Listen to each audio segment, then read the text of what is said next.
Ready to install LibreOffice on your computer? LibreOffice gives you free tools for creating documents, spreadsheets, presentations, and more. In this tutorial, I'll show you how to install LibreOffice in 2026. So let's get started. First, open your Downloads folder and locate the LibreOffice installer you downloaded from the official LibreOffice website. Make sure you've downloaded the installer that matches your operating system before continuing. Next, double-click the LibreOffice installer to launch the setup wizard. If Windows asks for permission to make changes to your device, select Yes to continue. Yeah, the installer will guide you through the setup process step by step. Now choose the installation type.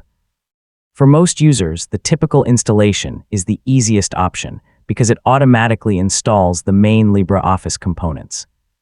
I mean, if you want more control over where LibreOffice is installed or which components are included, you can choose the custom option instead. Next, review the installation settings.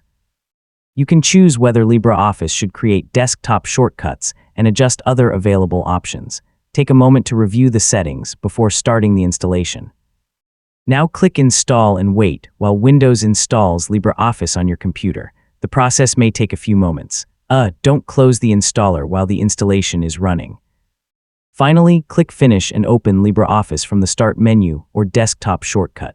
You should now see the LibreOffice Start Center with applications such as Writer, Calc, and Impress. So LibreOffice is now installed and ready to use, and that's how to install LibreOffice.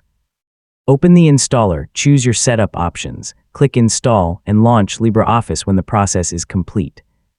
I mean, once it's installed, you can use Writer for documents, Calc for spreadsheets, and Impress for presentations, all from the same Office suite.